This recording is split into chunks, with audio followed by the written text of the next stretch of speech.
surprisingly, the GRE has come around. Yeah, we've talked about this in the past, and I don't think anybody's getting into law school by taking the GRE who wasn't getting in by taking the LSAT. I don't know what exactly the GRE is supposed to test. It's hard to see that it fits very well with any particular professional or graduate path. It's not like it tests math really, because all the math that it tests was something that you learned by 8th or 9th grade. It doesn't really test vocabulary anymore. It's hard to say really what the GRE tests, in my opinion. Well, it's always looked to me kind of like it's just supposed to be a slightly more difficult version of the SAT, but maybe it's even not that. Yeah, I think SAT math, I think, is way harder than the GRE math. I mean, I can see that there's some value in forcing people to do something unpleasant in order to establish some kind of commitment to this path. But other than that, it's not real clear to me what it tests. So. Well, that's an interesting point, because I do think a lot of these standardized tests, so much of it is just seeing, can someone commit themselves to improving on something difficult? Can someone put in the work? Can they invest the time and make that, dedicate themselves to a difficult project that does involve some sort of book learning, right? Yeah, I think that's right. MCAT, I'm not very familiar with it at all now that it's changed, but that seems to be a pretty reasonable test for physicians or prospective physicians. I mean, I imagine it is important that you know some organic chemistry, et cetera.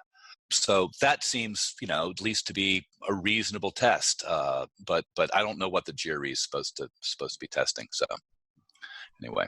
Have you looked at any of the data on the supposed claims about the GRE's correlation with 1L grades? Very briefly. In fact, you sent me some links to some of that stuff that I read way back when. I forget. It seemed to me that there was some kind of statistical fallacy in their conclusions. Refresh my memory. Yeah. They were looking. I know it was a couple of years back now when these changes first started happening. Once Harvard said they would take GRE scores, and a lot of other law schools followed suit. But Harvard was basically looking at top performers. Once again, someone who does well in the GRE also can inevitably do well in the LSAT if they're ending up at Harvard, right? Because they could probably do well in any standardized test you throw at them. And they also probably have a quite high socioeconomic status. So it is all tied together in the end. They're desperate for students, law schools are. I think the bottom, we're pulling out of the bottom, I think. Test administrations are up for the LSAT. I think the number of matriculants has increased over the last couple of years. But I can see why, especially the most competitive schools, would want to do something to try to attract a larger pool of applicants.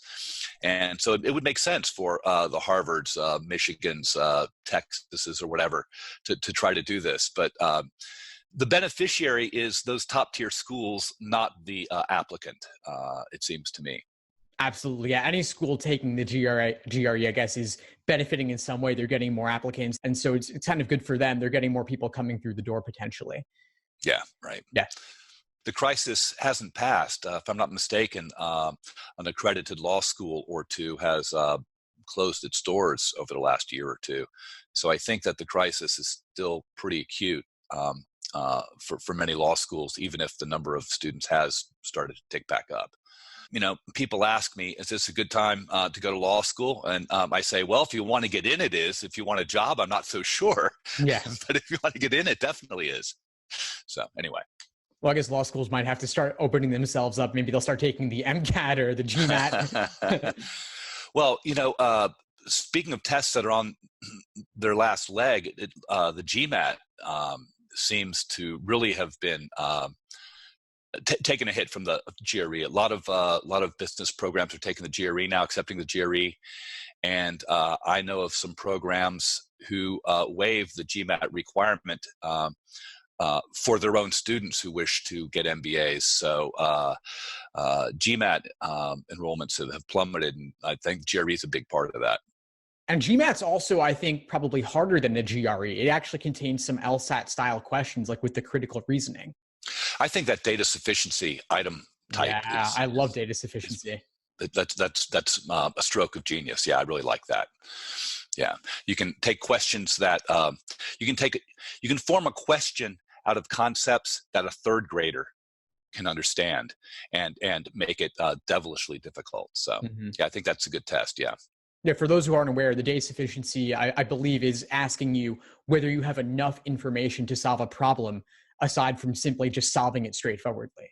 Yeah, they'll give you a question, a yes/no question, or a question whose answer is a number, and they give you two statements, and you have to figure out whether statements alone or in combination are sufficient to answer that question you need. Thanks for tuning into the show. Please subscribe if you haven't done so already to be notified of new episodes as I release them. And feel free to reach out if you need anything at all as you move forward with your prep. I'm happy to help however I can. In the meantime, I'll wish you all the best and take care.